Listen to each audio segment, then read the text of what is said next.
नमस्कार, मैं निशांत चतुर्वेदी इस वक्त साथ लोक कल्याण मार्ग पर मौजूद हूं। सरल भाषा में कहें तो ये वो जगह है जो कि देश की सत्ता की धुरी है। ये वो जगह है जहां पर नए भारत के आइडियाज निकलते हैं। ये वो जगह है जहां से भारत के विकास का विचार होता है। ये वो जगह है जहां पर दुनिया के तमाम देश भारत की ताकत को नमस्कार करते हैं। और मेरे साथ इस वक्त मौजूद हैं देश के प्रधानमंत्री श्री नरेंद्र मोदी जी। नमस्कार। और टीवी 9 नेटवर्क पर आप देख रहे हैं देश का सबसे बड़ा शो प्रधानमंत्री एंड 5 एडिटर्स राउंड टेबल। और मेरे साथ जो 5 एडिटर्स मौजूद हैं, मैं आपको बता दूं, सबसे पहले मेरे साथ टीवी 9 मराठी के संपादक उमेश कुमावत हैं। मेरे साथ टीवी 9 तेलुगु के संपादक रजनीकांत हैं। నమస్కారం తెలుగు ప్రజల తరపున రజనీకాంత్ గారు తెలుగు ప్రజల తరపున హార్దిక స్వాగతం శుభాకాంక్షలు टीवी 9 बांग्ला के संपादक अमृतांशु भट्टाचार्य। नमस्कार। टीवी 9 गुजराती के संपादक कल्पक केकड़े जी। नमस्कार सर, केम छो? टीवी 9 कन्नड़ से रंगनाथ भारद्वाज। नमस्ते। बेಣ್ಣೆ ದೋಸೆ के बारे में बोला था दावणಗೆರೆ में जी। वही दावणಗೆರೆ का लड़का है। कर्नाटक जनರಿಂದ ಶುಭಾಶಯಗಳು सर। प्रधानमंत्री जी बहुत बहुत शुक्रिया आपका, आपने टीवी 9 परिवार के लिए समय निकाला, आपके लिए बहुत बहुत आभार। पहला सवाल प्रधानमंत्री जी, इस वक्त देश इसके पहले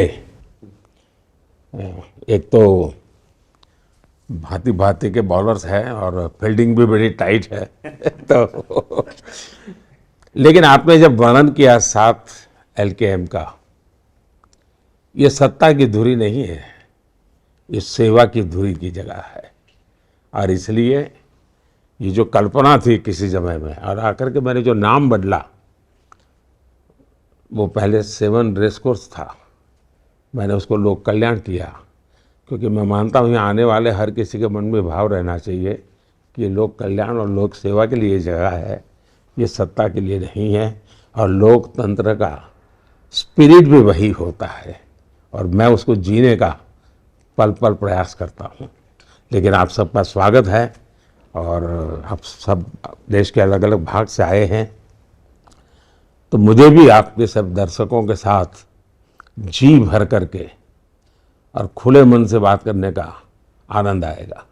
प्रधानमंत्री जी, देश इस वक्त एक बहुत बड़ा पर्व मना रहा है, लोकसभा चुनाव हैं, आप निरंतर लगे हुए हैं, हर कोई देख रहा है।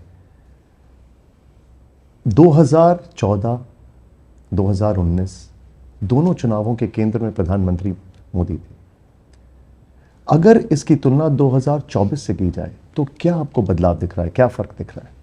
पहली बात है कि चुनाव मेरे लिए नया नहीं है। मैंने लंबा अरसे तक संगठन में रह करके चुनाव लड़वाने का काम किया। फिर मुझे ज़िंदगी में पहली बार गुजरात में चुनाव लड़ने की नौबत आई और अब एक और भूमिका में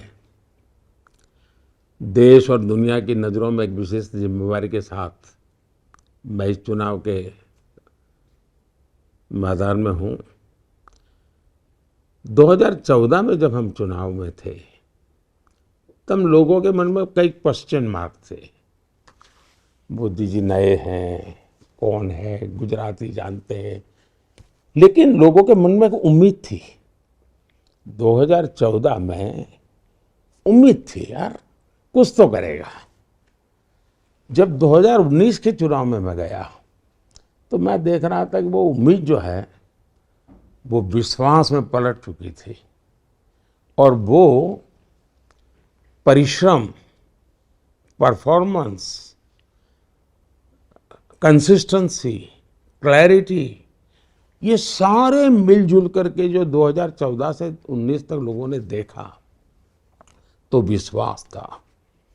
अब मैं समझता हूं कि 2024 जो उम्मीद से शुरू हुआ था, जो विश्वास के दौर में आया था, वो अब गारंटी बन चुका है। 2024 का चुनाव देश को मैं कहता हूं यस, ये मैं करूं क्योंकि मेरा 10 साल का अनुभव है। क्या हो सकता है क्या नहीं हो सकता है मुझे पता है। दूसरा, 2014 में मुझे सेवा करने का एक मेरे लिए एक बहुत बड़ा अवसर था, मैं मानता हूँ मैंने, और सेवा भाव के लिए अपने आप को समर्पित कर दिया मैंने। 2019 में मैं जब लोगों के पास गया तो एक रिपोर्ट कार्ड लेके गया था कि भाई देखिए मैं इतना इतना कर पाया हूँ, लेकिन उससे लोगों को लगता है यार दिशा तो सही है, अगर इतने समय में कर दिया तो कर लेगा। 2024 में मैं जा रहा हूँ तो जो सामान्य मानवी की आवश्यकताएं हैं उसको तो मैंने एड्रेस किया है, लेकिन अब मुझे उनकी अपेक्षाओं को एड्रेस करना है, उनके एस्पिरेशंस को एड्रेस करना है। अब मुझे एक नई ऊंचाई पर ले जाना है। दूसरा, 2014 के चुनाव में हमारे सामने जो गठबंधन था वो सरकार में थे, उनके पास सारे सरकारी साधन थे, वो सत्ता बचाने के लिए भरपूर प्रयास भी कर रहे थे, और मैं तो मुख्यमंत्री था तो भी मुझे बहुत बड़ा उन्होंने टारगेट बना के रखा हुआ था। तो कई कठिनाइयों के बीच में से हम निकलते जनता के आशीर्वाद से और भी आगे जाएंगे, ऐसा मेरा पूरा विश्वास है। प्रधानमंत्री जी, आप रोज 4-5 रैली कार्यक्रम या संबोधन कर रहे हैं, लगातार आप ट्रैवल कर रहे हैं। पता लगा कि आप विमान में भी अपनी फाइलें देखते रहते हैं। एक सवाल मन में आता है कि प्रधानमंत्री जी इस दौरान अपने कार्यालय को उसको कितना मिस करते हैं? देखिए, पहले तो ये एक मेरे लिए कठिनाई है, ये जो सरकारी व्यवस्था से मुझे चलना पड़ता है, ये हवाई ट्रैक्टर होता है, ये जो हमें जिसमें जाना होता है वो हवाई ट्रैक्टर होता है, तो शारीरिक तो बहुत कठिन होता है। जब मैं मुख्यमंत्री था, हम जो ट्रैवलिंग करते थे तो हमारी अपनी सुविधा थी, हम मर्जी पड़े वहाँ लैंड कर सकते थे, मर्जी पड़े ये हम लैंड नहीं कर सकते, उनके एक निश्चित नॉर्म्स है। तो एक प्रकार से मैं देख रहा हूँ कि एक दिन में मैं 6 कार्यक्रम कर सकता हूँ, लेकिन मुझे अभी 3 या 4 ही करने पड़ते हैं एसपीजी के कारण। अदरवाइज मेरी जो, और जब मैं गुजरात में था तो मैं, हमारा हेलीकॉप्टर कहीं भी उतर सकता है, छोटी रनवे वाले हमारे जहाज भी उतर जाते थे, इधर ये होता नहीं है, तो मेरा टाइम काफ़ी ट्रैवलिंग में बहुत जा रहा है, तो एक प्रकार से मुझे घाटा हो रहा है। दूसरा, मैं जब गुजरात में 2014 का चुनाव लड़ा तब तो मेरे सामने बहुत बड़ी दिक्कत थी जी। मुझे कैंपेन के लिए देश भर में जाना होता था, गुजरात सरकार चलानी होती थी, बजट का समय था, क्योंकि मुझे मई महीने में नहीं, सितंबर में घोषित कर दिया था पीएम कैंडिडेट, तो अक्टूबर नवंबर दिसंबर बजट का समय होता है। तो मैं दिन भर ट्रैवल करता था देश के अलग अलग कोने में, रात को 9-10 बजे पहुंच के स्नान करके मैं बजट की मीटिंग लेता था और मैं गुजरात का बजट बनाता था। अभी भी मैं रूटीन में भी मैं विदेश जाता हूं, तब भी यहाँ भी तो मेरे साथ ब्रीफिंग करने वाली टीम होती है, और मेरे आगे के कार्यक्रमों की चर्चा करने वाली टीम होती है, फाइलें होती हैं, कुछ डिस्कशन पॉइंट होते हैं। तो ये सारी चीज़ें मैं इन दिनों साथ साथ कर लेता हूँ। बहुत सी चीज़ें मैं अर्जेंस है तो देर रात का, जैसे हीट वेव, अभी हीट वेव के लिए मैं 1 जून तक इंतजार नहीं कर सकता, तो मेरे लिए उसके लिए आवश्यक जो भी मीटिंग करनी होती है, मौसम कैसा रहेगा, इस बार बारिश कैसी रहेगी, उसके लिए क्या प्लान करना चाहिए, तो ये मुझे पहले करना पड़ता है, तो मेरी उसकी मीटिंगें चलती हैं। अब सरकार बनने के बाद बजट आएगा तो बजट की तैयारी करनी है, सरकार बनने के बाद मुझे 100 दिन का काम करना है तो उसकी तैयारी हो। तो एक प्रकार से मैं इन सारे चीज़ों को एक साथ, और मैं 10 प्रकार की चीज़ें एक साथ करने की अब ट्रेनिंग हो चुकी है मेरी दिनों में, तो मैं कर लेता हूँ। और मैं मानता हूँ कि मुझे, मेरे व्यक्तित्व को मैं टुकड़ों में नहीं रखता हूँ, मेरा एक बड़ा होलिस्टिक और इंटीग्रेटेड अप्रोच होता है। तो मेरा ऐसा नहीं होता है कि भाई ये काम करता हूँ तो वो काम छोड़ दूँ, फिर वो करूँ तो फिर वो छोड़ दूँ। मुझे लगता है कि ये काम भी मेरा पूरा फोकस रहेगा, लेकिन उस काम को भी मुझे समय देना होगा, उस काम को भी मुझे फोकस रहेगा, उस काम को भी समय देना। तो मैं बैलेंस एक्ट करता हूँ, और शायद मुझे लगता है कि ये योगा के ही कमाल है जो मुझे बैलेंस करना सिखाती है।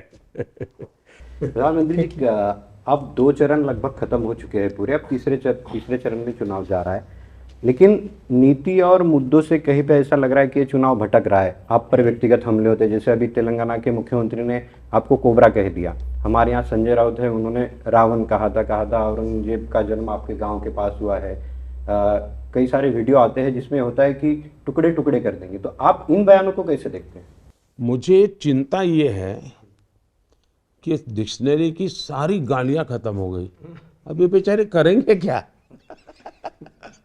तो अब उनको कोई रिसर्च टीम बनानी पड़ेगी कि भाई मोदी के लिए कोई नई गालियां खोजो क्योंकि सारी डिक्शनरी उन्होंने एक प्रकार से मुझे गालियां देने के लिए इस्तेमाल कर ली है।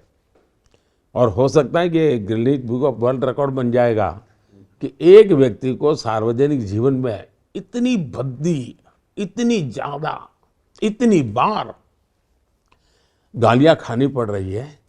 लेकिन देखिए, मैं तो परमात्मा में श्रद्धा रखने वाला व्यक्ति हूँ। मैं शिव का भी उपासक हूँ, शक्ति का भी उपासक हूँ, और शिव ने तो विष पीना सिखाया है। अगर मुझे अमृत की हिफाजत करनी है तो विष पीना है, और तो मेरे जिम्मे में आया है तो मैं करूँगा। हमारा लोग राम को भी नहीं छोड़ा है, कृष्ण को भी नहीं छोड़ा है, मोदी जी को कैसे छोड़ सकता है? प्रधानमंत्री जी, जैसे आपने बोल रहे थे कि अभी 10 साल हो गया है, अभी आप गारंटी दे सकते हैं, तो एक तरफ आपका मोदी का गारंटी है देश के सामने, और दूसरी तरफ हम लोगों ने देखा कि अभी राहुल गांधी भी गारंटी दे रहा है कि अगर मेरा सरकार आ गया तो हम एक झटके में सारे गरीबी देश का ख़त्म कर देंगे। तो अभी देश किसका गारंटी पर भरोसा करे? देखिए, पहली बात है कि गारंटी शब्द पर मेरा कोई कॉपीराइट नहीं है, तो हर किसी को उपयोग करना पड़ता है। दूसरा, आपने देखा होगा कि जिसको फर्जी माल बेचना होता है वो भी बड़ी प्रोडक्ट का सिमिली ढूंढ करके शब्दों का प्रयोग करता है। तब उनकी मुसीबत ये है कि उनको ये शब्दों का उपयोग करना पड़ता है। लेकिन मान लीजिए, अब गारंटी वो ऐसे ही नहीं निकलती है जी।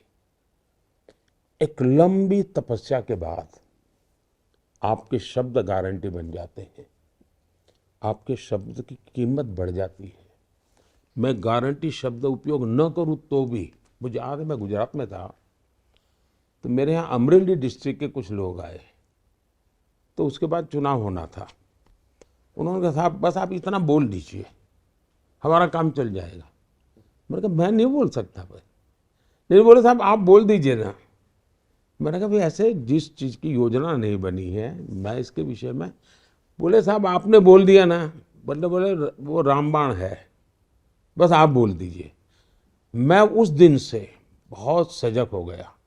मेरे गुजरात के लोगों के मन में मेरे लिए ये भाव बना है कि साहब आपने एक शब्द बोल दिया, इसका मतलब अब मुझे इस पर बहुत जिम्मेवारी से जीना पड़ेगा।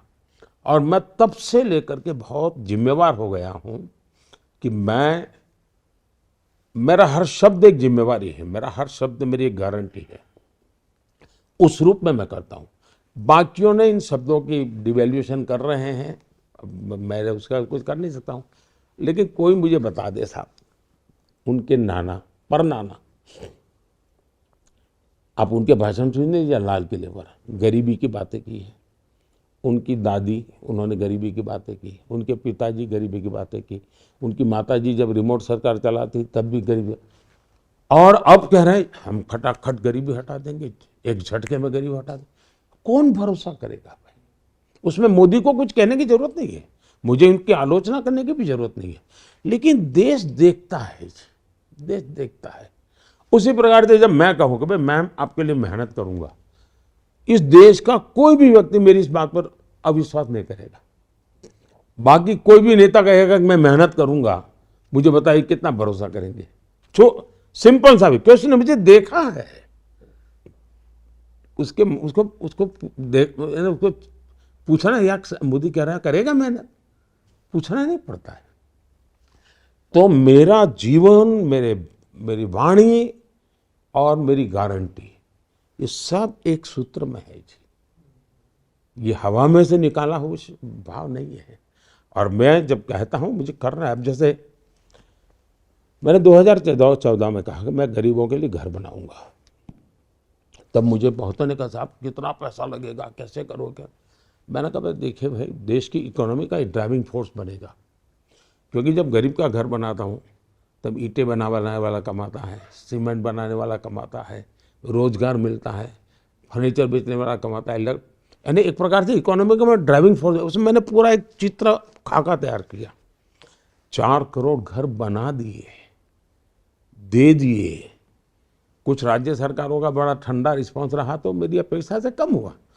फिर मैंने कहा नहीं भी, अब कुछ परिवार हैं जो बड़े हो गए, और इसलिए मैंने इस बजट में फिर से कहा, और मैं पब्लिक मीटिंग में कहता हूं कि आप जब चुनाव प्रचार में जाते हो तो मेरा भी एक काम करना कि देखना भाई कहीं उस गांव में 2-4 घर ऐसे होंगे जो छूट गए होंगे, किसी को नल से जल नहीं मिला होगा, किसी को गैस का कनेक्शन नहीं मिला होगा, किसी को घर नहीं मिला होगा, उसकी सूची मुझे भेज देना, क्योंकि मैं 3 करोड़ घर और बना हूँ, वो उनके लिए बनाऊंगा।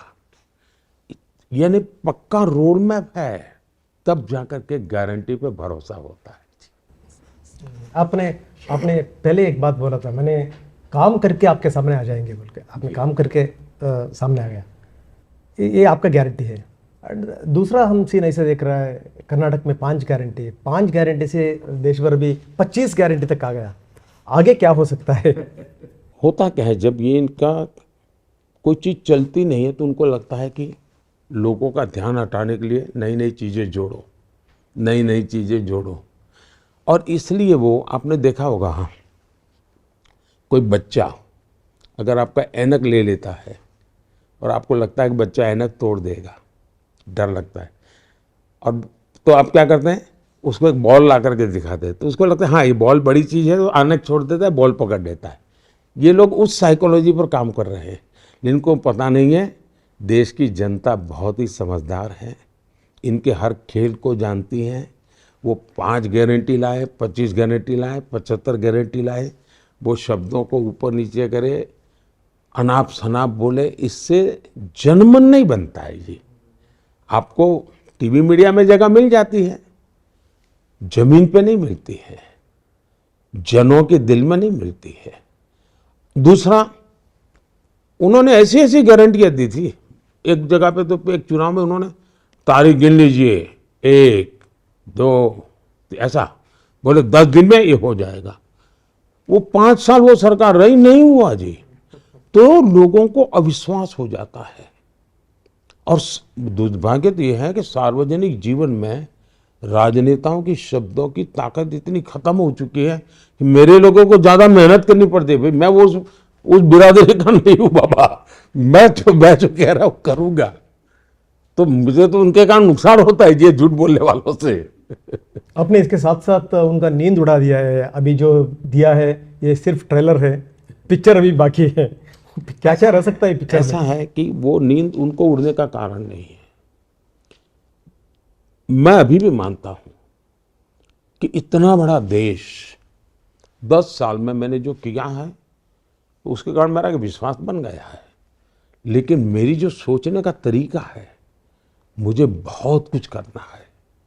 और मैं देश को बताता हूँ, आपको संतोष होगा, आपको मोदी को प्यार करते हैं, आशीर्वाद देते हैं, लेकिन मान लीजिए मोदी सोने वाला नहीं है। मैं इसको और ऊंचाई पे ले जाऊंगा और नई चीजें करूंगा, और मुझे दुनिया में हिंदुस्तान का जय जयकार करना है जी। प्रधानमंत्री जी, एक चीज को लेकर बड़ा भ्रम है, और वो भ्रम ये है कि विपक्ष आरोप लगाता है कि अगर बीजेपी 400 सीट लेकर आई तो संविधान बदल देगी। इस देश में पहले भी 400 सीट लेकर पार्टी आई है, देश में पहले भी संविधान में 100 से ज्यादा संशोधन हो चुके हैं। इन बयानों पर आप क्या कहेंगे? पहली बात यह है कि आज हमारे पास कितनी सीटें हैं? आज भी एनडीए के पास करीब करीब 360 सीटें हैं, और एनडीए के सिवाय जैसे बीजेडी एनडीए में नहीं है, तो उन सबको मिला ले तो आज भी हम करीब करीब 400 सीट के साथ ही बैठे हुए हैं पार्लियामेंट में, पिछले 5 साल से बैठे हुए हैं। अगर ऐसा कोई पाप किसी को करना होता तो उसी समय कर लेता।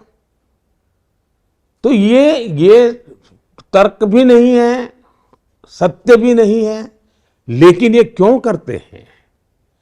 क्योंकि उनके पास, उनका इतिहास देख लीजिए साहब, जो पार्टी कांग्रेस पार्टी के संविधान में की पवित्रता को नहीं मानती है, वो पार्टी देश के संविधान को कैसे मानेगी?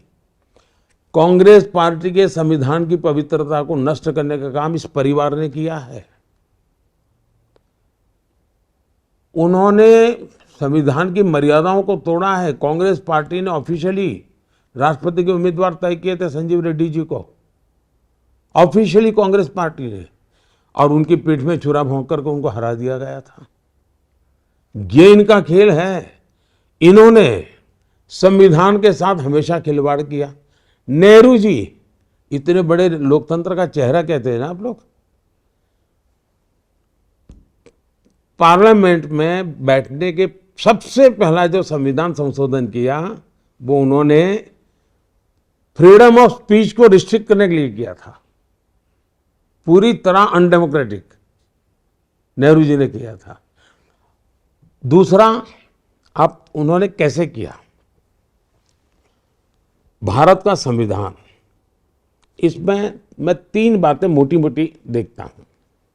एक तो बहुत ही अनुभवी लोगों ने बैठ करके, भारत की जड़ों को जानने वाले लोगों ने बैठ करके संविधान को बनाया। उसमें वो सुगंध है भारत के सोच, इसलिए उसको एक सामाजिक दस्तावेज भी कहा जाता है। वो सुगंध है। दूसरा, ये लोग आगे का सोचते थे, तो उसमें एक फ्यूचरिस्टिक देश आगे अच्छा चले इसकी व्यवस्था भी है। और तीसरा, जो शब्दों में नहीं है लेकिन पेंटिंग में है, पहला संविधान बना, उसके हर पेज पर एक पेंटिंग है। वो पेंटिंग हमें हजारों साल के साथ जोड़ने वाली एक लिंक है, कड़ी है। हमारी संस्कृति, हमारी परंपरा, हमारा इतिहास, हमारी मान्यताएं, वो सब उन चित्रों में अंकित है। चित्रों में, ताकि जल्दी देश समझ पाए, लंबा इतिहास लिखना ना पड़े, वो चित्रों में रखा गया। शब्दों में वर्तमान और आने वाली कल रखी गई। तो कल, आज और कल, इसका एक बहुत ही संतुलित दस्तावेज, अत्यंत पवित्र दस्तावेज हमारा संविधान है। इन्होंने सबसे पहले संविधान की मूल प्रत में जितनी ये जो महान ऐतिहासिक सांस्कृतिक परंपरा वाला भाव था, उसको नष्ट कर दिया, नए प्रिंट में उसको निकाल दिया। उसके बाद एक भी संविधान की प्रत उस वाली प्रिंट नहीं हुई। हमने अभी जब नए पार्लियामेंट का उद्घाटन किया तो ओरिजिनल की प्रत प्रिंट करके हमने देश के वासियों को, एमपीओ को दी, क्योंकि उसके मेरे मन में था, जैसे मैंने सेंगोल रखा पार्लियामेंट में, मैंने संविधान की भी ओरिजिनल प्रत की प्रिंट छपवा के दी, क्योंकि उसमें वो मैंने संविधान की इतना। दूसरा, इन्होंने क्या किया, हमारी न्यायालय, संविधान ने जन्म दिया है। शाहबानों का केस है, सुप्रीम कोर्ट ने निर्णय किया था, वोट बैंक के लिए संविधान को समर्पित कर दिया। सुप्रीम कोर्ट, जो कि संविधान की एक बहुत बड़ी इकाई है, उसकी भावना को नष्ट करके उन्होंने संविधान बदल दिया।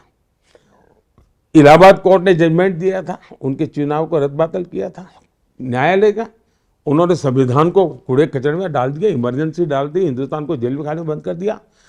उन्होंने संविधान का उपयोग सिर्फ और सिर्फ अपने एकाधिकार के लिए किया। देश की सरकारों को 356 का उपयोग करके 100 बार उसको खत्म किया इन्होंने, और एक प्रधानमंत्री ने अकेले ने 50 बार किया, और इन्हीं के परिवार ने की। तो संविधान को पूरी तरह नष्ट करना, ये उनकी पूरी। और दूसरा, अपीजमेंट पॉलिटिक्स के लिए, एक पावर के लिए, दूसरा अपीजमेंट पॉलिटिक्स के लिए। एक हेतु सत्ता के लिए संविधान का उपयोग किया, दूसरा वोट बैंक पॉलिटिक्स के लिए किया। मेरे मन में तो सवाल है जी, और मैं तो मीडिया के लोगों को कहता हूं, खोजिए क्या वायनाड में सौदा हुआ है क्या? मेरे मन में क्वेश्चन है, क्या वायनाड में सौदा हुआ है क्या, कि आपको मुसलमानों को रिजर्वेशन में हिस्सा दिया जाएगा, बदले में वायनाड जिताओ। कैसा सौदा हुआ है क्या? बदले में देश में चुनाव जिताओ, कैसा सौदा हुआ है क्या? देश जानना चाहता है। और आज खेल क्या चल रहा है? आज खेल ये चल रहा है, SC, ST, OBC के जो संविधान में आरक्षण मिला हुआ है, उस आरक्षण को छीनने का तरीका ढूंढा जा रहा है। और वो धर्म के आधार पर आरक्षण देना चाहता है। जब संविधान बना, महीनों तक चर्चा हुई, देश के विद्वानों ने चर्चा की कि धर्म के आधार पर आरक्षण दे सकते हैं क्या, और सबने सहमति बनी कि धर्म के आधार पर आरक्षण नहीं दे सकते हैं। और बाबा साहब आम्बेडकर का तो बड़ा विद्वत्तापूर्ण उसमें बयान है। सबने बहुत सुविचारित मत रहा है देश में कि हमारे देश में धर्म के आधार पर आरक्षण नहीं देना चाहिए। ये धर्म के आधार पर आरक्षण देने पर टूटे। क्यों? Vote bank politics. कर्नाटका ने तो एक नया प्रयोग किया। कर्नाटका ने क्या किया? उन्होंने रातों रात सभी मुस्लिम जातियों को फतवा निकाल कर OBC बना दी। एक सर्कुलर निकाल दिया, थप्पा मार दिया। तो जो 27% OBC का आरक्षण था, उसके सबसे बड़े हिस्सेदार ये बन गए। उनका लूट लिया, डाका डाल दिया। तो इनके लिए संविधान ये एक खेल है। क्या इस देश में 75 साल में भारत का संविधान लागू हुआ था क्या?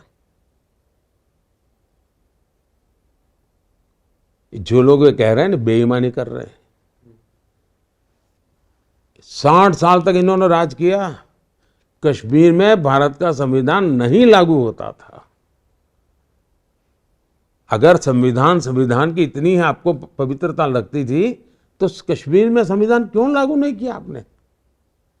370 की दीवार बना करके भारत के संविधान को यहां तक क्यों अटका दिया आपने? ये बाबा साहब का, आम्बेडकर का अपमान है कि नहीं है? दूसरा, जम्मू कश्मीर में जो मेरे दलित भाई बहन हैं, इनको 75 साल तक आरक्षण का अधिकार नहीं मिला है जी। कोई अधिकार नहीं मिला है। तो इनको रोना क्यों नहीं आया भाई? वहां पर हमारे आदिवासी भाई बहन हैं, उनको कोई अधिकार नहीं मिला, क्यों रोना नहीं आया? हमारी माताएं बहनें हैं वहां, उनको कोई अधिकार नहीं मिला, क्यों?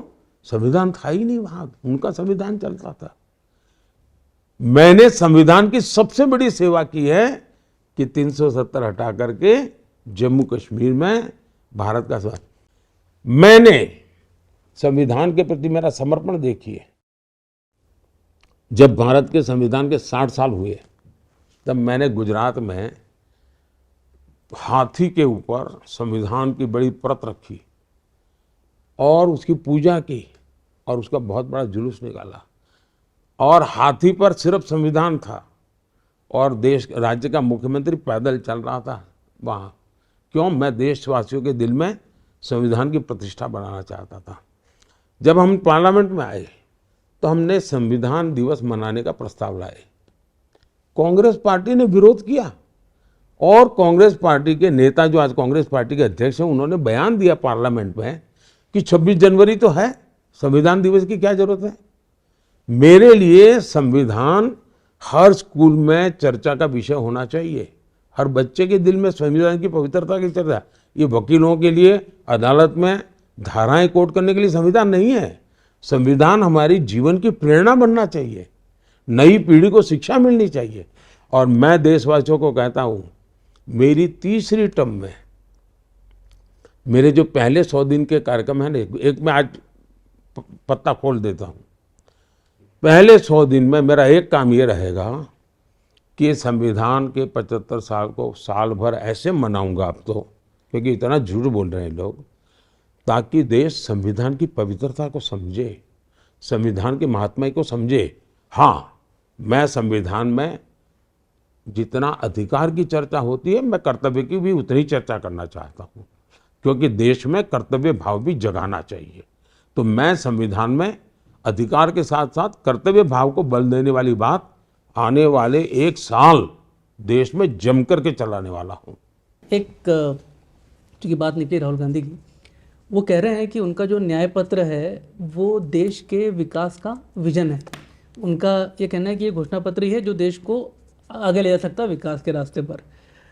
आपको, चूँकि आप एनालाइज कर रहे हैं चीज़ों को, आपको कितना व्यवहारिक लगता है ये घोषणा पत्र? और दूसरा, आपने उनके घोषणा पत्र की तुलना मुस्लिम लीग के घोषणा पत्र से की है और वो कह रहे हैं कि भाई हमने तो मुस्लिम वर्ड का यूज़ ही नहीं किया। मैंने तुलना नहीं की है, मैंने कोई कंपैरिजन नहीं किया। मैंने सीधा सीधा समझाया है कि मुस्लिम लीग की जो सोच है, मुस्लिम लीग की छाप इनके मैनिफेस्टो में है। और आप हर चीज़ में देखिए, जो मुस्लिम लीग की सोच रही है, जो भाषा रही है, वही चीज़ें इनके मैनिफेस्टो में नज़र आ रही है। वो कपड़े कोई भी पहना ले, लेकिन हिडन एजेंडा साफ दिखता है। उन्होंने बोला है हमारा घोषणा पत्र देख के मोदी जी बहुत चिंतित है। ऐसा है कि उनको हमेशा ये रहता है कि मोदी डर जाता है, मोदी डरा हुआ है, हम बोलेंगे तो भूकंप आ जाएगा। अब उनको अपने आनंद में जीने दीजिए ना। और उसमें कुछ विजन जैसी बात लगी आपको घोषणा पत्र में? उनको मजा आना चाहिए, आने दीजिए ना। कांग्रेस का जो आर्थिक सर्वे के बारे में बात कर रहे हैं आजकल, सो अभी सिचुएशन देश में जो सिचुएशन के हिसाब से देखा तो ये जरूरत है इकोनॉमिक सर्वे? पहली बात यह है कि उनके व्यवहार से तो लगता ही है, देखिए इन दिनों काफ़ी युवा लीडरशिप उनकी कांग्रेस छोड़ के बाहर निकली है। और उनका एक मुद्दा ये है कि कांग्रेस पार्टी को पूरी तरह माओवादियों ने कब्जा कर लिया है। अब वो हर चीज में इस प्रकार का देश में लाइसेंस राज लाने के मूड में है। और मुझे अब लगता है कि नरसिम्हा राव को उन्होंने इतना अपमानित क्यों किया, नरसिम्हा राव को अपमानित क्यों किया इतना? प्रधानमंत्री तो उन्हीं की पार्टी के थे। उसका एक कारण नरसिम्हा राव की सरकार ने जो रिफॉर्म किए और जो लाइसेंस राज में से नरसिम्हा राव ने बाहर लाने की कोशिश की, ये इस परिवार को खटका और वो फिर से तलाश में है कि देश को लाइसेंस राज में कैसे लाया जाए। और इसलिए उनके दिमाग पर माओवादियों का कब्जा है और उनकी राजनीति में उनकी आत्मा पूरी तरह वोट बैंक की राजनीति में फंसी पड़ी हुई है, तुष्टीकरण में फंसी पड़ी हुई है। सो यूसीसी के बारे में बहुत चर्चा चल रहा है। उत्तराखंड ने ये पास कर दिया है, एंड दूसरा राज्य का क्या हाल है? क्योंकि इंक्लूडिंग कर्नाटका कुछ राज्य ने अपोज कर रहा है। क्या ये राज्य से ये लागू हो सकता है या केंद्र से? मुझे आश्चर्य हो रहा है कि हमारे देश की मीडिया ने ये सवाल 75 साल के बाद क्यों पूछा। देश आजाद होने के बाद हर प्रधानमंत्री को, हर सरकार को पूछना चाहिए था कि जब संविधान में लिखा गया है, संविधान की भावना है, तो आपने लागू क्यों नहीं किया, ये पूछना चाहिए था। सवाल तो उनको पूछना चाहिए कि भी इतने साल तक रहे, इतना बड़ा देश चलाना है तो कोई एक कानून तो होना चाहिए, नहीं होना चाहिए। सुप्रीम कोर्ट ने 2500 बार गाजे बाजे के साथ कहा है कि सरकार यूसीसी पर कदम उठाए। जवाब उनको पूछना चाहिए। दूसरा, ये यूसीसी के लिए लोग जो सवाल उठाते हैं उनको मैं कहता हूं जरा गोवा की तरफ देखिए। देश आजाद हुआ तब से गोवा में यूसीसी है और गोवा में सबसे बड़ी माइनॉरिटीज है। गोवा में तो कोई समस्या नहीं हो रही है, सुख चैन की जिंदगी जी रहे हैं और गोवा आज बहुत बड़ी तेजी से विकास कर रहा है। तो सभी राज्यों को अब लगने लगा है कि अगर गोवा में सुख शांति सुख चैन की जिंदगी समान नागरिक से है तो राज्य करो। हम तो पहले से कमिटेड हैं, हम तो मैनिफेस्टो में हम कहते आए हैं, हम जब किस प्रकार से इसको आगे बढ़ना, कैसे बढ़ना, वो व्यवहार परिस्थितियों में हम रास्ता निकालते रहते हैं। जिस प्रकार से हम देश की एकता के लिए संविधान को भी जहां नहीं था वहां पहुंचाया, वैसे ही हमने पहले से हमारा कमिटमेंट है। और ये कमिटमेंट हमारी पॉलिटिकल आइडियोलॉजी नहीं है, ये संविधान की भावना का ही हमारा एक्शन है। संविधान की भावना कहती है यूसीसी की बात, देश की सुप्रीम कोर्ट कहती है यूसीसी की बात। हम तो जो देश की संवैधानिक संस्थाओं ने हमको कहा है, हम करने के रास्ते खोज रहे हैं और इसलिए जनता का आशीर्वाद मांग रहे हैं। प्रधानमंत्री जी, एक क्षण ऐसा आया जब देश और विदेश में करोड़ों भारतीय भाव विभोर हो गए। हम लोग वहां पर मौजूद थे, हमने देखा प्राण प्रतिष्ठा के दिन। प्राण प्रतिष्ठा की अगर बात की जाए तो विपक्ष का यह आरोप है कि भारतीय जनता पार्टी राम मंदिर पर अपना हक जमाना चाहती है, इसीलिए हम प्राण प्रतिष्ठा में नहीं आए। आप क्या कहेंगे इसमें? प्रभु राम को ये इतनी कम सामर्थ्यवान मानते हैं क्या? मतलब इनको इतना नॉलेज नहीं है, परम पिता परमेश्वर पर कोई अधिकार कर सकता है क्या? प्रभु राम कितना महान व्यक्तित्व, और एक पार्टी मामूली छोटी सी बीजेपी पार्टी प्रभु राम के सामने कुछ नहीं है भाई। ये लोग कैसी बात करते हैं? सचमुच में तो प्रभु राम उनके भी होने चाहिए, सबके होने चाहिए जी। इस पर किसी का मालिकी हक नहीं हो सकता है जी। ये सोच ही तो है जो, लेकिन ये वो क्यों बोलते हैं? उनका हिडन एजेंडा जो है ना, उस पर पर्दा लगाने के लिए ऐसे बातें बोल रहे हैं। उनका हिडन एजेंडा है उनकी वोट बैंक को संभालना, उनकी वोट बैंक को संवारना, और इसलिए वे इस प्रकार की बहानेबाजी कर रहे हैं। उनको लगता था कि जो राम मंदिर गए तो वोट बैंक गई, वोट बैंक सवाल करेगी। उनको डर यही है। आपने देखा होगा राजीव गांधी ने अपना एक कैंपेन अयोध्या से शुरू किया था, चुनावी कैंपेन, और ये सिग्नल दिया था उन्होंने। लेकिन तब उन्होंने कहा, उनकी वोट बैंक ने कहा कि ये खेल खेलोगे तो तुम में और बीजेपी में फर्क क्या है, तो भाग गए। आपने देखा होगा कई चुनावों में ये लोग मंदिरों में जाते थे, इस चुनाव में नहीं जा रहे। मार किया क्या? ये आपका काम है, मुझे बताना पड़ रहा है, मेरा दुर्भाग्य है। इस बार वो इलेक्शन डिक्लेयर होने के बाद किसी मंदिर में नहीं जा रहे। क्यों? क्योंकि उनको डांट दिया गया था पिछले चुनाव में कि मोदी मंदिर करता है, तुम भी मंदिर करोगे तो हम तुमको और मोदी में फर्क क्या देखेंगे। और इसलिए वोट बैंक को बचाने के लिए मंदिर जरा बंद कर दिया है। हो सकता है मेरा इंटरव्यू देखने के बाद शायद ड्रामा कर ले, बात अलग है। तो इनका खेल वोट बैंक के आसपास है। उनको देश की भावना, देश के लोगों के सपने, संकल्प कोई लेना देना नहीं है। प्रधानमंत्री जी, अगर बंगाल की तरफ देखें तो 2019 में बंगाल में अप्रत्याशित आप लोगों को बढ़त प्राप्त हुई थी। उसके बाद विधानसभा में सबसे बड़ा अपोजिशन बन के बीजेपी उठाए है, और अब बार बार बंगाल में आए, इस बार भी आ रहा है, और काफ़ी भारी संख्या में लोग आ भी रहा है आपको देखने के लिए। बंगाल का चुनौती को आप कैसे देख रहे हैं, और यहाँ पर सबसे बड़ा मुद्दा आपको कौन सा नजर रहा है? बहुत ही अच्छा सवाल पूछा है आपने। अगर भारत को विकसित होना है तो देश के कुछ राज्य हैं जो बहुत बड़ी भूमिका अदा कर सकते हैं।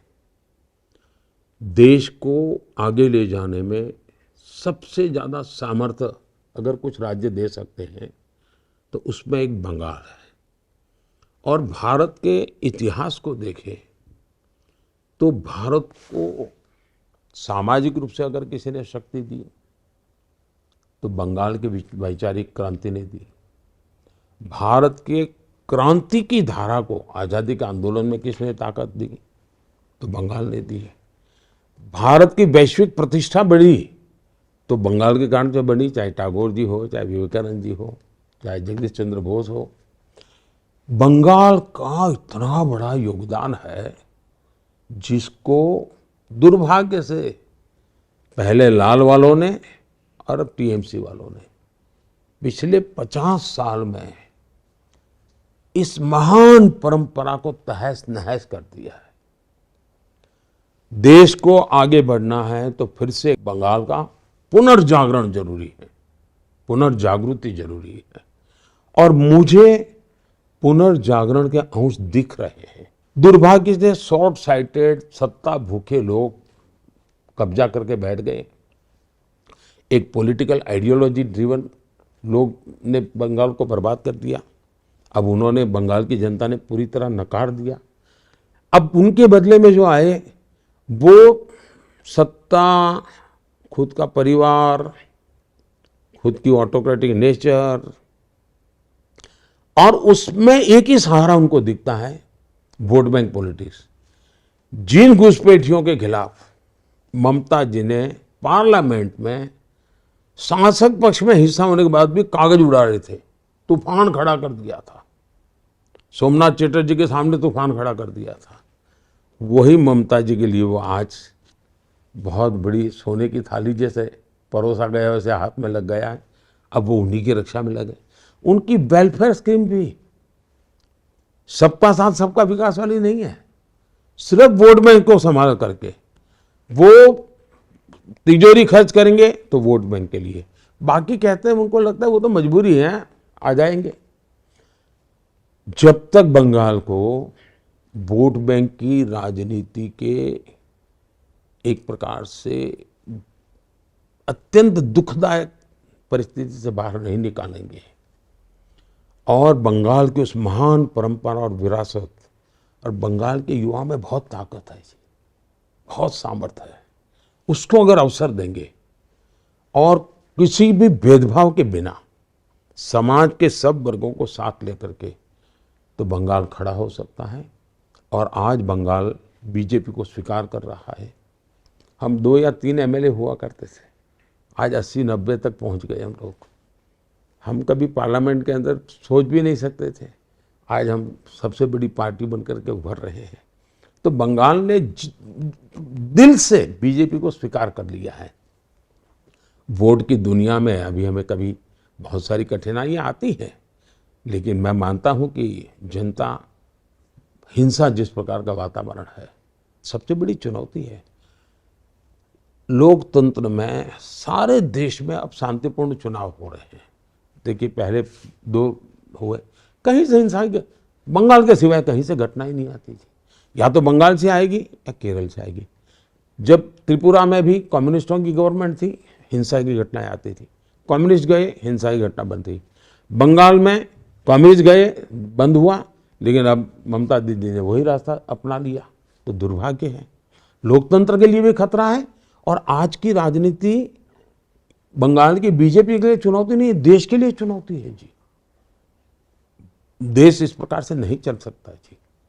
ऐसे बंगाल में हम लोग देखा जाए तो 50%, 50% महिलाओं है वोटर्स के अंदर।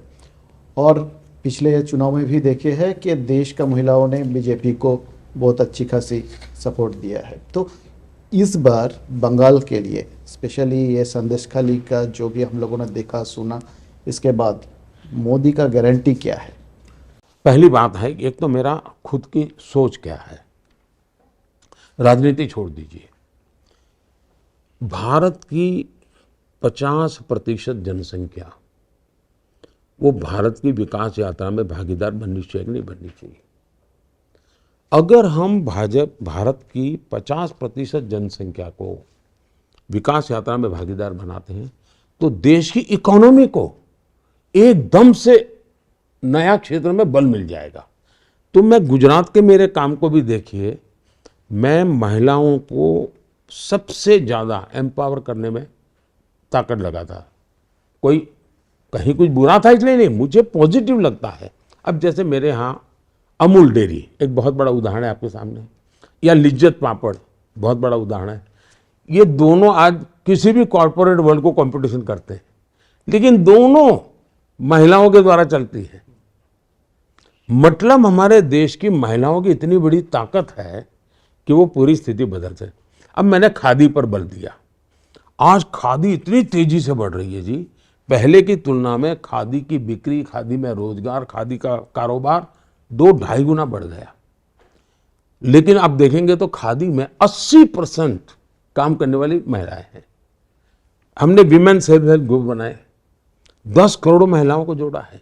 लेकिन अभी तक क्या है, हमने महिलाओं को छोटे मोटे कामों से कर लिया तो वो एम्पावर हो गया, नहीं, मैं उसको एकदम से ब्रेक थ्रू करना चाहता हूँ। इसलिए मैंने अभी ड्रोन दीदी का काम उठाया है। जब गांव के लोग देखेंगे कि ये तो ड्रोन पायलट है, ड्रोन चलाती है, खेती करती है, तो महिलाओं की तरफ देखने का दृष्टिकोण बदल जाएगा। मैं एक साइकोलॉजिकल बैरियर तोड़ना चाहता हूँ। तो एक तो मेरा इन जनरल एक कमिटमेंट है। अब जहाँ तक बंगाल का सवाल है, मैं मानता हूँ कि सुरक्षा एक सबसे बड़ा गंभीर मसला है। जिस प्रकार से संदेश खाली की घटनाएं घटी और जो दबी हुई कोई माता बहन अपने व्यक्तिगत जीवन में बाहर खुलकर कुछ बोलने की हिम्मत नहीं करती है। संदेश खाली में जिस प्रकार से मैं उन माताओं को मिलाता था, आंख में से आंसू निकल आते थे, सुनता था तो दर्द होता था। और पॉलिटिकली शेल्टर मिले और उस प्रकार से व्यवस्था हो, तब जाकर के बहुत बड़ी चिंता होती। और सरकार किसी भी हालत में उनकी बात सुनने को तैयार ना हो। हमने एक बहन बिल्कुल झुग्गी झोपड़ी में रहती, रेखा पात्रा जी करके, उनको हमने टिकट दिया है। साहब देखिए कैसे लोग हैं। मैंने रेखा पात्रा जी को टिकट देने के बाद फ़ोन किया कि मैं मिला था पहले उनको। मैंने कहा दीदी आपके पास पैसे नहीं होंगे तो हम एक काम करेंगे, हम लोगों के पास जाएंगे और लोगों को कहेंगे कि रेखा दीदी के लिए 1 वोट तो देना है, लेकिन 1 रुपया देना है। तो मुझे रेखा जी कह रही है, नहीं साहब, मैं पैसा नहीं मांगूंगी, मैं पैसे नहीं मांगूंगी, मैं हाथ जोड़ के मांगूंगी कि वोट दो, मुझे पैसा नहीं चाहिए। साहब जिस बंगाल में ये नारी शक्ति हो, वो बंगाल देश को आगे ले जा सकता है। और इसलिए मैं मानता हूं कि बंगाल में नारी शक्ति, ये नारी के द्वारा उत्पीड़न जो चल रहा है, उसका जवाब भी नारी शक्ति देगी और दिखाएगी कि एक नारी सत्ता पर बैठी है और ये जुल्म हो रहा है, दुख उसका है महिलाओं को। कोई एक सरफरा पुरुष बैठा होता और गड़बड़ होती तो महिलाएं कहती ये तो निकम्मा है। कि एक नारी के रहते होता है तो लोग नहीं सहन करते, और उसके कारण पुरुषों को भी दर्द होता है, पुरुषों को भी दर्द होता है, ये कैसे चल सकता है जी। और उसके कारण बंगाल में मैं समझता हूँ एक बहुत बड़ा परिवर्तन, मैं बिल्कुल एक समय इंतजार करना है, वो कुछ नहीं है जी, सब बना बनाया पड़ा हुआ है जी। यानी थोड़ा सा मैं आपको महाराष्ट्र की तरफ लेके जाना चाहता हूँ। महाराष्ट्र में विपक्ष को लेके कंफ्यूजन है, क्योंकि शिवसेना वहाँ फूट चुकी है, एनसीपी फूट चुकी है, कांग्रेस के कुछ नेता इधर उधर जा चुके हैं, लेकिन शरद पवार हो, उद्धव ठाकरे हो, इनके पास एक इमोशनल या आप कहे भावनिक मुद्दा है कि पार्टी टूट चुकी है, घर टूट चुका है। आपको नहीं लगता कि महाराष्ट्र में सबसे बड़ी चुनौती है भारतीय जनता पक्ष के सामने ये कि ये भावनिक मुद्दा जो है या इमोशनल कार्ड जो है? ऐसा है, मैं भी मानता हूँ कि इस बार ये इमोशनल जो स्थिति है वो बीजेपी के पक्ष में है, युति के पक्ष में है, क्योंकि बाड़ा साहब ठाकरे की शिवसेना हमारे साथ है, एनसीपी ऑफिशियली हमारे साथ है, और इसलिए लोगों को लगता है कि परिवार की सत्ता भूख के कारण बाड़ा साहब के सपने को क्यों तोड़ा इन लोगों ने। एक परिवार की भलाई के लिए, अपने बेटों को एस्टैब्लिश करने के लिए बाड़ा साहब की इतनी बड़ी विरासत, बाड़ा साहब तो शिव सैनिकों के लिए जीवन खपा दिया था, तो शिव सैनिकों के सम्मान के लिए जो शिवसेना काम कर रही है, जो बाड़ा साहब ठाकरे की शिवसेना है, वो आज हमारे साथ है। और इसलिए महाराष्ट्र का मतदाता भावना से हमारे साथ जुड़ा हुआ है। जहां तक शरद राव का मामला है, ये पॉलिटिकल प्रॉब्लम ही नहीं है जी, वो कितना ही इसको पॉलिटिकल प्रॉब्लम बनाए, महाराष्ट्र की जनता के गले कैसे उतरेगा।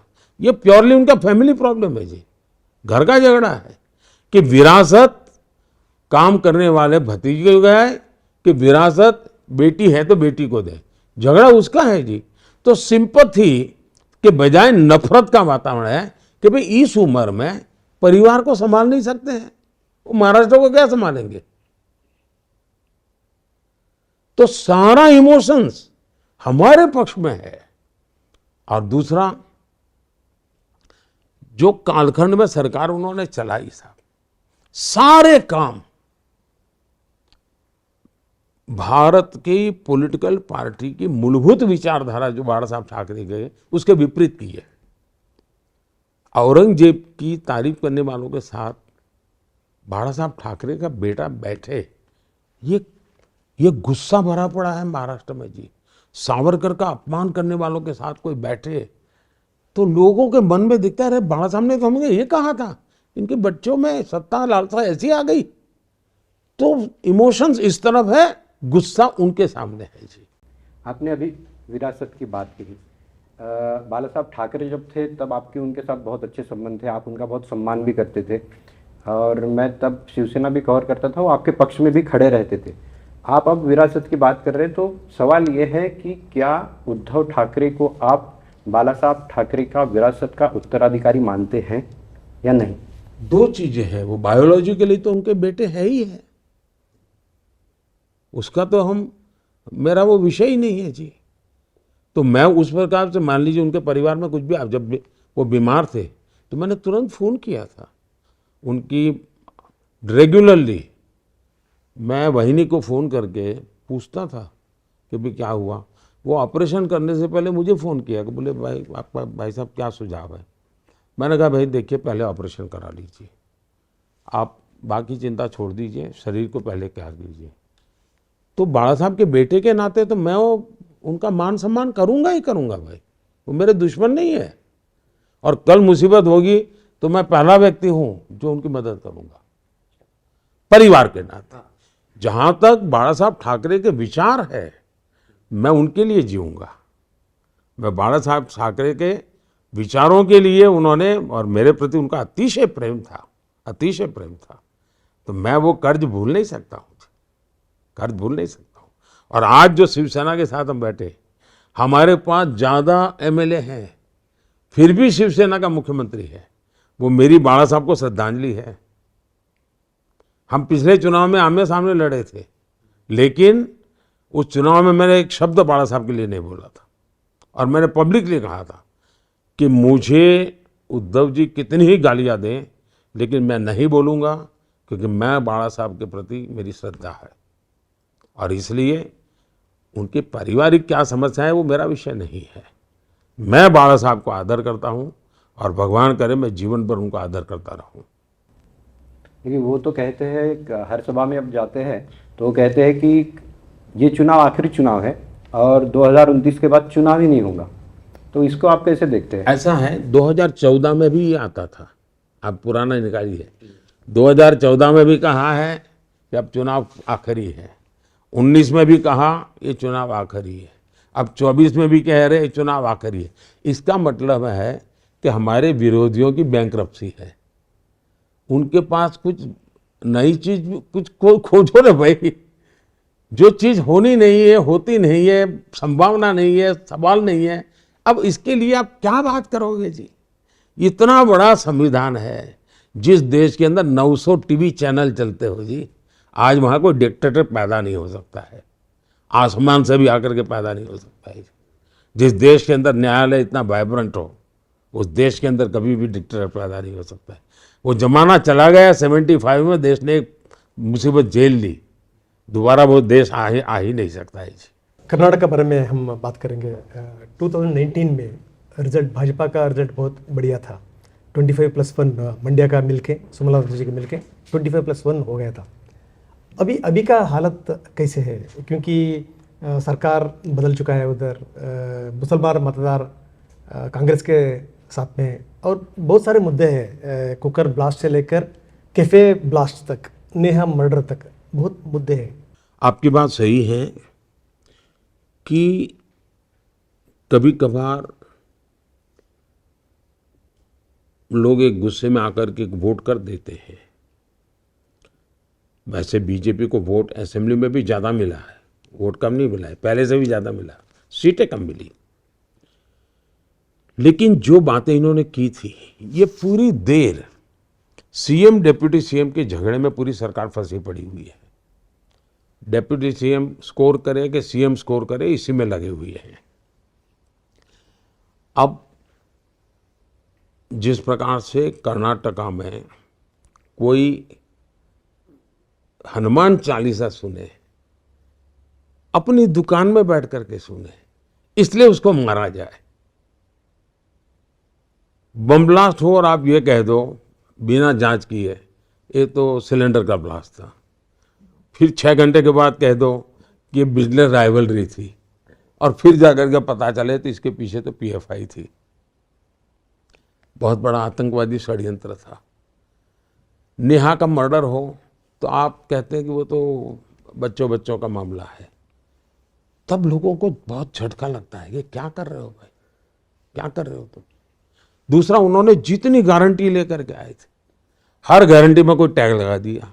किसानों को जो 4,000 रुपये मिलते थे उन्होंने बंद कर दिया। बैंकरप्ट यानी पूरी तरह खजाना खाली हो गया।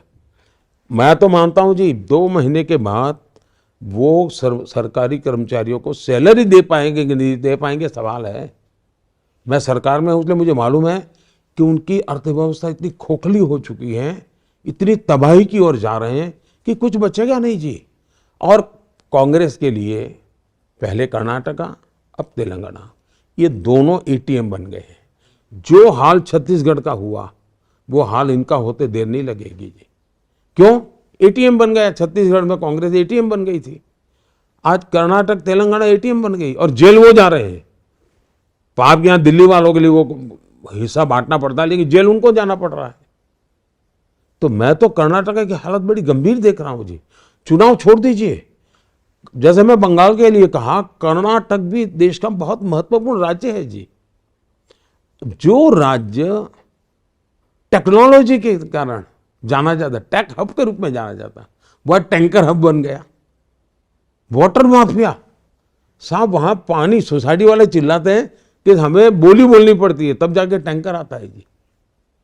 अब ये हाल बंगलुरु का सुनते हैं तो दुनिया में हमारे लिए बहुत बड़ा संकट पैदा होने वाला है, हमारी प्रतिष्ठा को चोट लगने वाली है। अब इनको राजनीति के सिवा कुछ सोचता नहीं है। ये अंधे अंदर की झगड़े में हमारे, ये दिल्ली के साथ भी झगड़ते रहते हैं। अच्छा, वहां कंपटीशन है कि दिल्ली को खुश रखने के लिए सीएम क्या करेगा और डिप्टी सीएम क्या करेगा, और उसके लिए कर्नाटक को और ज्यादा लूटा जा रहा है। तो ये एक बहुत बड़ा संकट बन गया है जी। और मैं तो मानता हूं कि ये सीएम बनने के लिए जो म्यूजिकल चेयर का उन्होंने खेल खेला है ना, 2-2, 2.5 साल के बाद, अब तो पार्लियामेंट यहाँ भी ला रहे हैं, हर साल एक नया प्राइम मिनिस्टर। तो क्या होगा जी? सो आप तेलंगाना को एटीएम, नया एटीएम बोल रहे हैं। जो तेलंगाना पॉलिटिक्स के हिसाब से देखा तो 5 महीने पहले वहां कांग्रेस गवर्नमेंट आया था, कांग्रेस का और एक लाइफ लाइन आया था तेलंगाना के हिसाब से देखा तो। अभी आपका नजरिए से देखा तो कैसा है तेलंगाना पॉलिटिक्स, आप कैसे देखते हैं? देखिए, एक वहाँ करप्शन का रैकेट है, चाहे बीआरएस हो कांग्रेस हो, वो एक ही चट्टे बट्टे के लोग हैं, मिले हुए लोग हैं। अब लीकर के जितने भी स्कैम है उसमें बीआरएस का नाम आता है। दिल्ली सरकार भी जिसमें फंसी हुई है और पंजाब सरकार के सामने भी तलवार लटक रही है, सब में बीआरएस आता है। अब ये लोग कांग्रेस के अलायंस में हैं, मतलब बीआरएस भी उन्हीं के कट्टे बट्टे में है। तो तेलंगाना के अंदर, और ये RRR tax, RRR film, Telangana Telugu film दुनिया में फेमस हो गई। अब ये RRR टैक्स आया है, ये RRR टैक्स और तबाह कर देगा। सो रेवंत रेड्डी बहुत सारे करप्शन कर रहे हैं, आपका हिसाब से देखा तो? वहां पर कोई चीज ऐसी नहीं छोड़ी जा रही कि जिसमें कट कमीशन ना हो। सो तेलंगाना पॉलिटिक्स में इस बारे आपका पार्टी का परफॉर्मेंस कैसा देख सकते हैं? पहली बात है, लोकसभा के चुनाव में पूरे देश में जो देख रहा हूं मैं, इसको राज्यों की राजनीति से काफी ऊपर उठ चुका है। ये लोकसभा का चुनाव राज्यों की राजनीति से काफी ऊपर उठ चुका है, और ये मैं इसको अच्छी निशानी मानता हूं। और ये मैंने 2014 में भी देखा, 2019 में भी देखा। और जो शुरू में आपने सवाल पूछा था, इसमें का जवाब इसमें भी है। ये 2014 और 2019 के चुनाव में थोड़ा बहुत भी राज्यों की स्थितियां, छवि का असर रहता था। 19 में तो काफी कम हो गया था। 24 में तो मैं देख रहा हूं कि देश का जनमन, देश के लिए चुनाव, देश के भविष्य के लिए चुनाव, लोकसभा के लिए चुनाव, प्रधानमंत्री कौन बने इसके लिए चुनाव, इस पर केंद्रित है। और जो इंडी अलायंस को तकलीफ हो रही है वो इसी बात पर हो रही है कि भाई पहले नाम तो बताओ आपका प्रधानमंत्री कौन, किसको दे। फिर वो कहते हैं कि चुनाव, अब एक भी पार्टी 272 सीट नहीं लड़ रही है जी। जब बीजेपी की सेवा कोई भी पार्टी 272 सीट न लड़ती हो तो जीतने का तो सवाल ही नहीं है। जब 272 सीट नहीं लड़ रहे हो तो सरकार बनाने का प्रश्न ही नहीं उठता है जी। कम से कम 250 सीटों से ज्यादा लड़ने की नौबत ही नहीं बची इनकी, ये हाल हो गया। 400 सीट लेकर के बैठे हुए किसी जमाने में आज 272 सीट नहीं लड़ा पा रहे हैं। और इसलिए फॉर्मूला ला रहे हैं कि 1 ईयर 1 PM। अब मुझे बताइए कि मान लीजिए खेत है, या तो 10-12 खेत किसान इकट्ठे होकर उनके खेत है, और 10-12 किसान तय करें कि भाई अपने पानी के लिए ट्यूबवेल करना होगा, और कोई जानकार व्यक्ति बताएं कि अगर आप 100 मीटर यहाँ खुदाई करेंगे तो आपको पानी मिलेगा, और आपके सब खेतों के लिए पानी 100 मीटर तक जाना पड़ेगा। अब ये बुद्धिमान ये सोचे कि भाई 100 मीटर जाना है तो मेरे खेत में 10 मीटर करो, दूसरा कहेगा मेरे खेत में 10 मीटर करो, तीसरा कहेगा मेरे देश। अगर ये सभी खेत वाले कहे कि मेरे यहाँ 10-10 मीटर करो तो पानी निकलेगा क्या? पानी तो एक जगह पर 100 मीटर करोगे तब निकलेगा जी। अब ये एक साल के लिए प्रधानमंत्री बनाने जाएंगे जी, देश का भला नहीं हो सकता है जी। इन्होंने देश के इतने बड़े महत्वपूर्ण चुनाव को, लोकतंत्र के इतने बड़े महत्वपूर्ण चुनाव को ऐसा एक भाषणबाजी का खेल बना दिया, झूठ बोलने का खेल बना दिया जी। They are non serious. वो सत्ता के लिए सीरियस है, देश के लिए सीरियस नहीं है। हम देश के लिए सीरियस है। इतना बड़ा फर्क है जी। केसीआर ने बार बार बोल रहे हैं कि रिसेंटली बार बार बोल रहे हैं कि जो कोएलिशन गवर्नमेंट, मैं कोएलिशन गवर्नमेंट में आऊंगा, बाय एनी चांस जो केसीआर एंड बीआरएस को आपका जो एनडीए में हिस्सा ले सकते हैं? ये क्यों बोलना पड़ रहा है उनको? ऐसा झूठ क्यों बोलना पड़ रहा है? इन्होंने असेंबली के पहले भी ऐसा ही कहा था। मैंने पब्लिकली वहाँ मीटिंग में कहा था कि हैदराबाद के म्यूनसिपालिटी के चुनाव के बाद स्वयं केसीआर मेरे पास आए थे एनडीए में आने के लिए, और मैंने साफ कहा था कि अब हम ऐसे कॉरपोरेशन में आपके साथ नहीं रह सकते हैं, हम विपक्ष में रहेंगे और हम विपक्ष में चुनाव लड़ेंगे। तो उस दिन ही वो समय फिर उन्होंने तय किया कि बीजेपी को नहीं आने देना है। जो जहीराबाद मीटिंग में आपने बोला था बीआरएस एंड कांग्रेस दोनों मिलके चल रहे हैं, दोनों एक ही चट्टे बट्टे के लोग हैं जी। दोनों गाली बीजेपी को दे रहे हैं, आप देख लीजिए, दोनों बीजेपी को गाली दे रहे हैं जो तेलंगाना और एक दूसरे को कवर कर रहे हो लोग, कवर फायरिंग चल रहा है। जो तेलंगाना का सीएम जो रेवंत रेड्डी आपको बड़े भाई मानते हैं, हैदराबाद मीटिंग में आपको बड़े भाई से पुकारा। अभी जो तेलंगाना का जो आपका छोटा भाई, वो उसका गवर्नमेंट का परफॉर्मेंस के बारे में आपका क्या राय है? देखिए, पहली बात है, अगर करप्शन में मेडल मिलते तो कांग्रेस को गोल्ड मेडल मिलता, तो बीआरएस को सिल्वर मेडल मिलता, लेकिन दोनों को वो रनर अप ही है एक दूसरे के। दूसरी बात है कि उन्होंने अगर मुझे बड़ा भाई कहा तो मैं उनका आभार व्यक्त करता हूँ, लेकिन अगर सचमुच में वो ये बड़ा छोटे का भाव है तो मेरे से कुछ सीखे। ईमानदारी से सरकार चलाई जा सकती है, ईमानदारी से देश की सेवा की जा सकती है। मुझे आज 25 साल हो जाएंगे जी।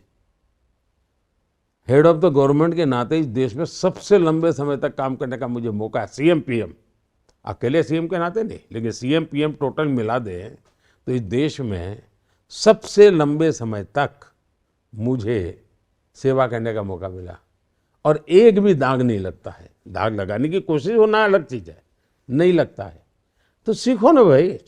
अगर आप अपने आप को छोटा भाई, मैं आपको तब कहूँ ना कि आप सीखो, मुझे बड़ा भाई आप कहते रहते हो, इतनी बात थोड़ी बनती है। तो मेरा पुण्य आप कमाने के लिए बड़ा भाई कहते, ऐसा नहीं चलेगा। जनता तो पुण्य तब देगी जब आप भी कुछ पुण्य करो।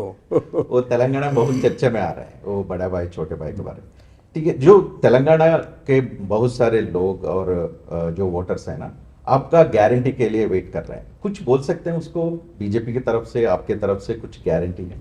मैं दे रहा हूं ना। जैसे मैं कहता हूं 3 करोड़ घर बनाऊंगा तो उसमें तेलंगाना के लोग भी होंगे। मैं कहता हूं कि देश पीएम सूर्य घर योजना, बिजली का बिल जीरो करने की दिशा में काम करूंगा। मतलब योजना के लाभार्थी तेलंगाना में भी होंगे। मैं कहता हूं नल से जल, तो तेलंगाना में भी नल से जल उनको परिवारों को मिलेगा। मैं कहता हूं मुफ्त राशन, तो तेलंगाना के लोगों को मिलेगा। मैं कहता हूं 70 साल से ऊपर के किसी भी व्यक्ति को इलाज की जिम्मेवारी मोदी की, तो तेलंगाना के 70 साल के ऊपर के लोगों को मिलेगा। तो गारंटी सबके लिए है जी। अब ये इतना करप्शन के बारे में बोल रहे थे डिफरेंट स्टेट में भी, बंगाल का इतना करप्शन अभी अनर्थ हुआ है, इसके बारे में आप क्या बोलेंगे? आप देखिए, नोटों के ढेर लोगों ने देखे हैं। ये लोग कितनी गालियां दे दे बीजेपी को, भाई ये दुरुपयोग करते हैं। नोटों की गड्डियां दिख रही, उसका क्या कहोगे भाई?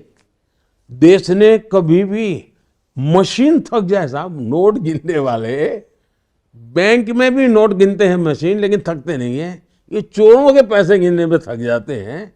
अब देश मोदी पर प्रश्न नहीं करेगा, ये चिल्लाए कितना ही चिल्लाए, क्योंकि आंखों के सामने गद्दी के नीचे से निकलती नोटें दिख रही, गाराज में से निकलती नोटें निकल रही है, कपबोर्ड भरे पड़े नोटें निकल रही हैं, अफसरों जेल में पड़े हुए हैं। तो सबको लगता है यार ये ड्रग माफिया, ये आर्म्स माफिया, तो देश को नफरत है और मोदी है जो पूरी ताकत से लगा हुआ है।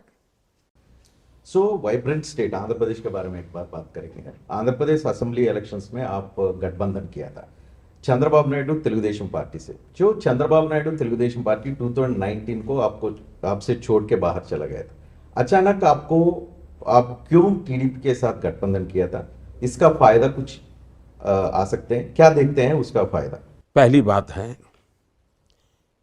कि गठबंधन को चुनावी राजनीति तक सीमित मत रखिए। भारत जैसे देश में जहां अनेक विविधताएं हैं, तो हमारी फिलॉसफी क्या है? हम मानते हैं कि देश में जो रीजनल पॉलिटिकल एस्पिरेशंस हैं उसको संपूर्णपणे सम्मान मिले, उनका स्वागत हो, उनको सहकार हो, वैसा नेशनल पॉलिटिक्स होना चाहिए। और उसके लिए एक मेन स्ट्रीम नेशनल भले पॉलिटिकल पार्टी हो, कितनी ही बड़ी क्यों ना हो, लेकिन उसने रीजनल एस्पिरेशंस को इक्वल ही तवज्जो देना चाहिए। और इसलिए कोई हमारे साथ हो या ना हो, हम रीजनल पॉलिटिक्स को, एस्पिरेशंस को उतना ही वैल्यू देते हैं, क्योंकि इतना बड़ा देश चलाना है तभी चल सकता है। हमारे पास पूर्ण बहुमत होने के बाद भी टीडीपी हमारे साथ सरकार में थी, हमारे पास पूर्ण बहुमत के बावजूद भी शिवसेना हमारे साथ सरकार में थी। तो रीजनल एस्पिरेशंस को महत्व देना ही हमारा मुद्दा है। जो रीजनल पॉलिटिकल पार्टी होती है उनका स्वाभाविक लड़ाई स्टेट में होती है, तो वो अपने स्टेट के हिसाब से सोचते हैं और वो अपनी रणनीति स्टेट के हिसाब से बनाते हैं। हम सबको साथ लेकर के चलने का प्रयास करते हैं। कोई जुड़ करके चलता है, कोई दूर रह करके चलता है, लेकिन हम हर राज्य का भला चाहते हैं। हम कांग्रेस की तरह अहंकार नहीं कर सकते कि हम अकेले चलेंगे। कहीं मध्य प्रदेश या कहीं तो भी मीटिंग की थी उन्होंने, तो उन्होंने ये तय किया था कि हम किसी से बात नहीं करेंगे, किसी से हम अकेले चलेंगे। आज उनकी स्थिति है, किसी राज्य में एक एमएलए हो तो इतनी बड़ी पार्टी भी वहाँ जाकर के समझौता करने के लिए उसके साथ मीटिंग करती है। ये हाल है इनका। सो रीजनल पार्टीज का जो रीजनल स्टेट्स का एस्पिरेशंस आप मान रहे हैं, जो अभी जो गठबंधन हुआ था ना, बीजेपी जनसेना तेलुगुदेशम, ये गठबंधन से फायदा हो सकता है? फायदा हुआ तो क्या फायदा? पहली बात है, राजनीतिक फायदा नफा के लिए हम गठबंधन करना हमारी फिलॉसफी नहीं है। प्रैक्टिकल तौर में जहाँ जरूरत पड़ी हम करते हैं, लेकिन मूल फिलॉसफी हम सबका मान सम्मान बने। हम रीजनल एस्पिरेशंस के प्रति हमारा एक मूलतः मैं मानता हूँ देश ऐसे ही चलेगा और चलना चाहिए।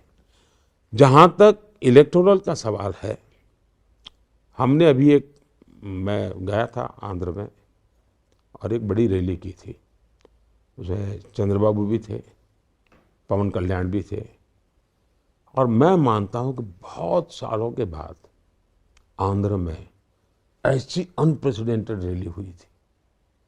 तो उसी दिन मुझे बिल्कुल साफ फीलिंग आ रहा था कि यहाँ के मतदाताओं के मन में लोकसभा के लिए एक मजबूत सरकार बिल्कुल स्पष्ट है उनके मन में, और परिवर्तन का मूड दिखता है स्टेट में उनका।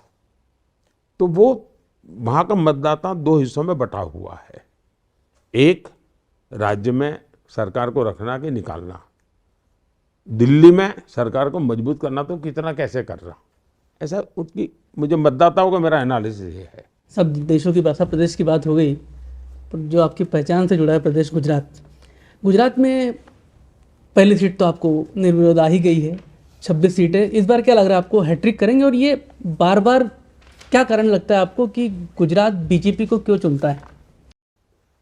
एक तो बीजेपी ने संगठनात्मक दृष्टि से, सामाजिक दृष्टि से और आर्थिक दृष्टि से गुजरात को इन टोटो एड्रेस किया है।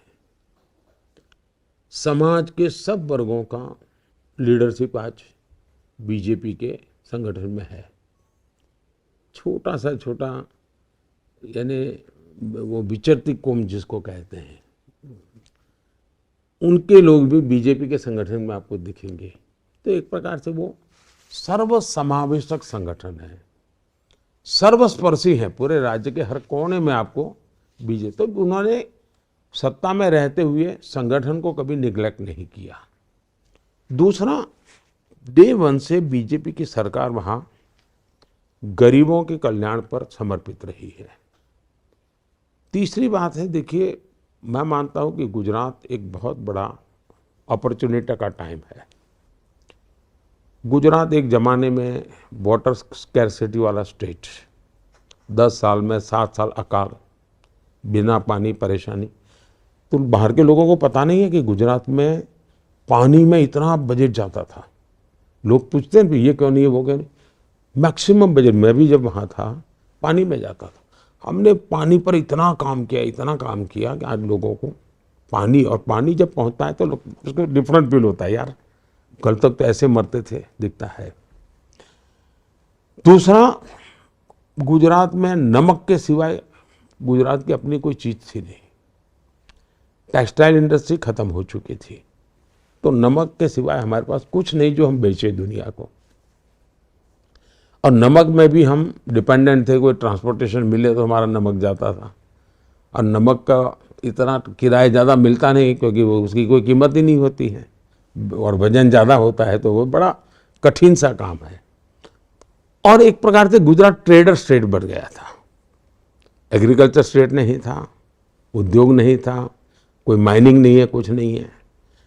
उसमें से गुजरात 10% ग्रोथ वाला एग्रीकल्चर स्टेट बना, उसमें से गुजरात मैन्युफैक्चरिंग हब बना। आज सेमीकंडक्टर का वहाँ हो रहा है, कार बन रही है, हवाई जहाज बन रहा है। तो मैन्युफैक्चरिंग, डायमंड, दुनिया में कोई भी डायमंड ले लीजिए, 10 में से 8 डायमंड वो है जिस पर किसी ने किसी गुजराती का हाथ लगा है, या तो गुजरात में से बन करके आया है। दुनिया में 10 में से 8 डायमंड यहाँ होते हैं।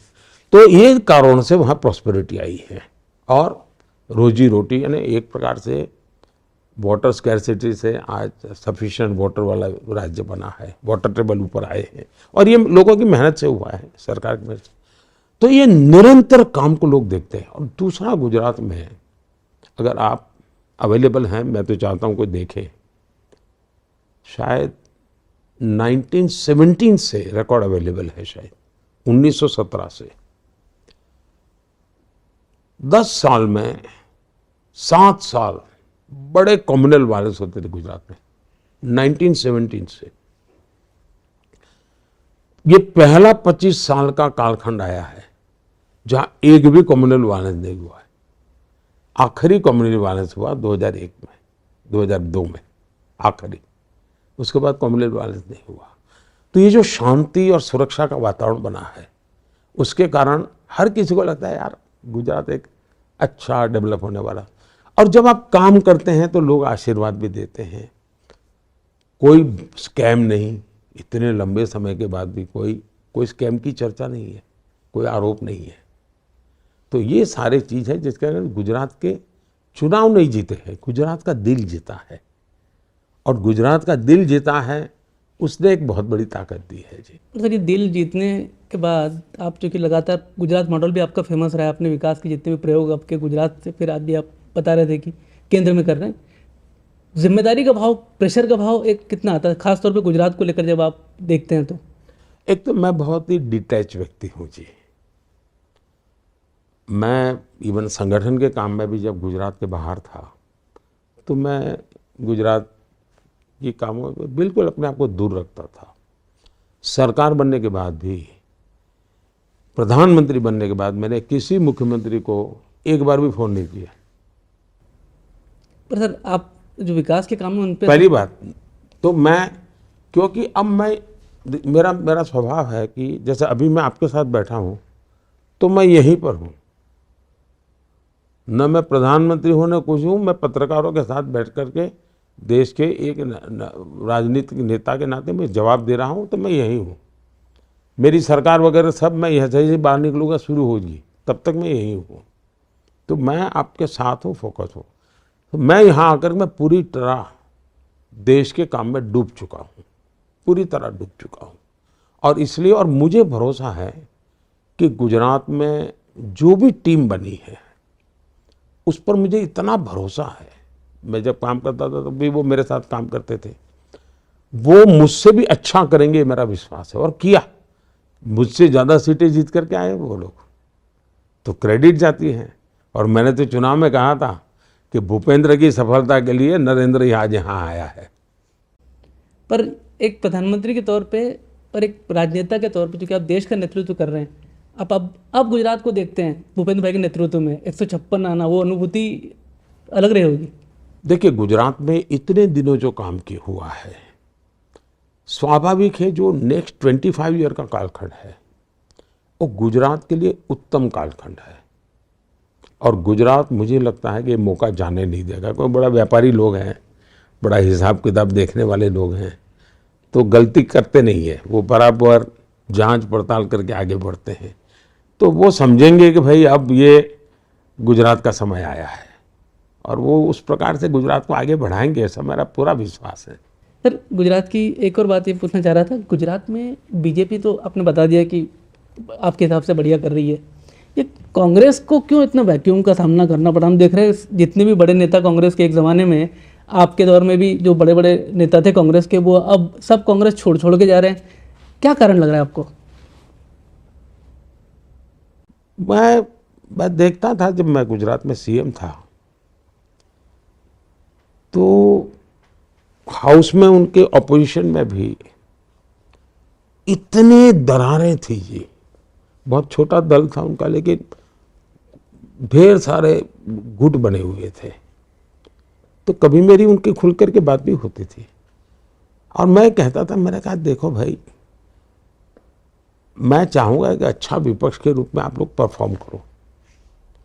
और मैं इतने तक करता था, वो हाउस में सवाल पूछते थे कोई, तो मैं मेरी सरकार को कहता था उनके हर सवाल को हाउस में जो जवाब देना होगा वो तो ठीक बात है, लेकिन उसके बाद मुझे 2 महीने में बताओ भाई, उन्होंने रोड का सवाल कहा तो मुझे वहाँ रोड बना देना, उसने गड्ढे की बात कही तो मैं गड्ढा भर दूंगा, तो फिर स्थिति ये आ गई थी कि विपक्ष के पास कोई काम ही नहीं बचा था।